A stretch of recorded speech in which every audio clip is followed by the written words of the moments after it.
Mais d'abord, pour les 4 vérités, Jeff Wittenberg reçoit ce matin Gérard Larcher.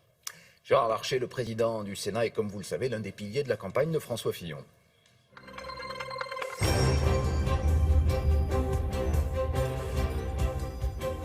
Monsieur Larcher, on l'a entendu dans le journal, les électeurs des Pays-Bas n'ont donc pas choisi l'extrême droite pour conduire les affaires du pays. Ils ont reconduit la droite classique au pouvoir. J'imagine que vous y voyez un bon présage à un mois des élections françaises. Pas simplement un bon présage, un bon signal pour les Pays-Bas, pour l'Europe et pour la démocratie. Nous allons nous retrouver ce soir, les présidents de parlements nationaux à Rome, à la fois pour nous souvenir du traité de Rome, mais jeter ensemble, au travers des parlements nationaux, ce que doivent être les bases de la relance du projet européen. Alors naturellement, il n'y aura pas de président de la Chambre des députés des Pays-Bas, mais nous savons que ce sera un président empreint des valeurs qui ont fondé l'Europe. La démocratie, le respect des droits de l'homme, une certaine conception ouverte de la société. Je reviens néanmoins sur le parallèle que l'on peut faire avec les élections françaises. Est-ce que vous pensez que ce qui s'est passé aux Pays-Bas va se passer en France? Ce n'est pas ce qu'indiquent les sondages aujourd'hui. Madame Le Pen est en tête, en tout cas, des intentions au premier tour. Nous sommes à 40 jours maintenant, réellement, de l'élection. C'est un combat que nous menons. Je l'ai mené toute la journée de lundi avec Xavier Bertrand, par exemple dans les Hauts-de-France. Un combat contre Marine Le Pen parce que Marine Le Pen ne peut pas incarner l'espérance. Et notamment l'espérance, je m'adressais aux agriculteurs et à la filière agroalimentaire. Je le disais aux citoyens. Je crois que c'est vers nous qu'ils doivent aussi se tourner parce que nous avons nous-mêmes à faire changer les choses. Il faut que nous sortions de ce système où on s'est habitué à 6 millions de chômeurs, à 9 millions de pauvres, à 25% des jeunes hors de l'emploi. Ils attendent de nous autre chose que les politiques qui ont été conduites depuis 30 ans. Et donc vous êtes aussi l'incarnation. Vous ne croyez pas qu'il y a aujourd'hui une colère, un ras-le-bol, notamment chez les agriculteurs, qui les pousse à dire, eh bien, les seuls, vous connaissez ce discours, les seuls qu'on n'a pas essayé, c'est le Front National. Eh bien, que leur répondez-vous? Sans Europe, leur revenu baissera de 40%. C'est le seul argument. Eh oui, c'est pas le seul argument. C'est qu'aujourd'hui, un des piliers de la construction européenne, c'est la politique agricole commune. Il faut la revisiter, la refonder, définir qu'est-ce qu'une stratégie agricole en Europe. Mais hors d'Europe, il n'y a pas d'avenir pour l'agriculture française. Vous ne croyez pas en tout cas à une vague irrésistible pour Madame Le Pen dans les élections aujourd'hui? Je ne crois pas à une vague irrésistible parce qu'on va résister à Madame Le Pen. Et alors, ça, c'est une affaire de volonté politique. Eh bien, volonté politique, parlons-en. Votre candidat François Fillon est reparti en campagne hier soir à Pertuis dans le Vaucluse. En campagne, je devrais dire plutôt au combat, puisqu'il a dit, je le cite, « Je ne baisse pas la tête devant les balles de mes adversaires ». La métaphore meurtrière, encore une fois, après l'assassinat politique, une expression qu'il avait déjà employée. Est-ce que vous trouvez qu'il a raison d'y aller aussi fort? Ce que je constate, c'est que François Fillon, il est debout, même balafré. Il assume.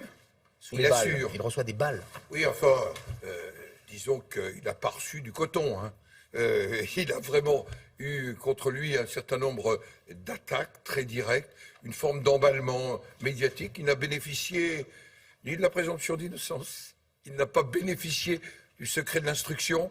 Maintenant, il a décidé d'être face aux Français, c'est aux Français de choisir. Alors, il a cité De Gaulle, Pompidou, Mitterrand, Giscard, Chirac, Sarkozy, qui ont été aussi attaqués, injuriés, écorchés par leurs adversaires, mais aucun d'entre eux n'a été mis en examen. Qui imagine le général De Gaulle mis en examen, comme dirait M. Fillon? Je lui avais fait d'ailleurs, vous en souvenez, une observation à Sablé. D'abord parce que la mise en examen n'existait pas à l'époque, mais pas simplement pour cette raison-là. C'est que la mise en examen, j'ai voté le nouveau code de procédure pénale. C'était le contraire de l'inculpation. Donc la présomption d'innocence joue, et François Fillon l'a dit clairement, je suis innocent, eh bien c'est cette présomption d'innocence que nous allons respecter. Et moi qui nomme au Conseil supérieur de la magistrature, avec le contrôle de la commission des lois, je respecte profondément l'autorité de justice, et ça, je l'assume pleinement, y compris en n'allant pas à certaines manifestations. Monsieur Larcher, vous lui aviez dit à Sablé-sur-Sarthe, c'est une phrase qui va lui coller à la peau, il n'aurait pas dû la prononcer, soyons honnêtes. Moi, mais j'ai de leçons de gaullisme à donner à personne, et surtout pas à François Fillon, qu'on n'invoque pas le général de Gaulle comme ça, mais c'est mon attitude personnelle. Alors en tout cas, vous êtes chargé de préparer la feuille de route sociale du président Fillon, si les électeurs en décident, et vous voulez faire tout en 100 jours, très vite en tout cas, la suppression des 35 heures, la retraite à 65 ans. Vous allez vraiment pouvoir imposer ça D'abord, dialogue avec les partenaires quelques sociaux. Semaines. Dialogue que nous avons engagé dès la fin des primaires. et que j'ai conduit. Encore hier, je recevais Jean-Claude Mailly de Force Ouvrière. Parlons-en de... Cet après-midi, je serai avec François Fillon à la CFDT et je présenterai d'ici quelques jours ce que j'appelle la synthèse du deuxième round de négociation. Alors, c'est simple, juillet, août, si François Fillon est président de la République, il donne au gouvernement et au Premier ministre une feuille de route, 2 textes. Un texte sur l'emploi, notamment les 35 heures. la durée légale du travail. Il Sur les renvoie à la 35 heures. négociation Oui. en entreprise et dans les Alors branches. justement, vous parlez de Jean-Claude Mailly. Attention à l'effet boomerang. Privilégier les accords d'entreprise, c'est un casus belli. Voilà ce que dit Monsieur Mailly. Vous ne Accord croyez pas d'entreprise des millions de et personnes dans la rue. ou accord de branche.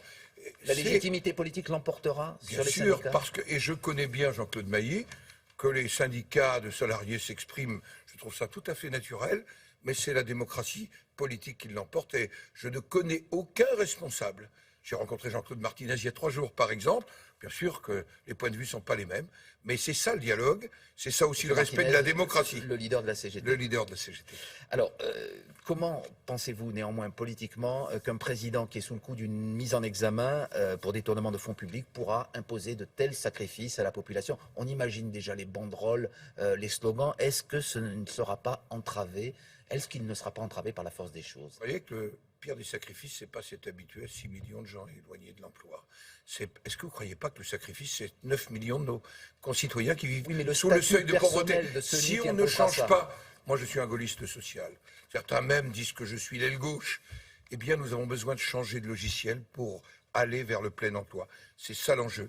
Il faut restaurer l'autorité de l'État et en même temps redonner, et moi j'étais avec Philippe Seguin au moment du traité de Maastricht, redonner un vrai projet à l'Europe qui rassemble. On comprend bien le projet, mais est-ce que M. Fillon, avec les ennuis qu'il aura eu pendant cette campagne, aura les moyens politiques d'imposer Les cela? moyens, Monsieur c'est de la Larcher légitimité de la démocratie, c'est le peuple français qui choisira en avril et en mai. Ça abolira tout le reste. Mais bien sûr, parce que la démocratie est supérieure à tout. Alors, une dernière question, Monsieur Larcher, un premier sénateur de votre parti, il est à la fois républicain et il est sénateur, donc ça vous concerne. Jean-Baptiste Lemoyne vient de rejoindre Emmanuel Macron. C'est le début d'une contagion. Qu'est-ce que vous pensez Non, c'est de une ce décision. choix? C'est une décision que Jean-Baptiste Lemoyne a prise à titre personnel. Il m'en a d'ailleurs informé. Ce que je constate, c'est que le groupe Les Républicains, présidé par Bruno Retailleau, est un groupe rassemblé. C'est un groupe qui a débattu. C'est un groupe qui s'est exprimé, mais qui certains pensent privilégie que M. toujours Macron est mieux l'intérêt placé. collectif. Jean-Baptiste Lemoyne a pris cette décision personnelle. Je ne crois pas que ça soit une hémorragie. Eh bien, c'est noté en tout cas. Merci beaucoup, Gérard Larcher. C'est à vous, William. Très bonne messieurs. journée. Merci. Bonne journée.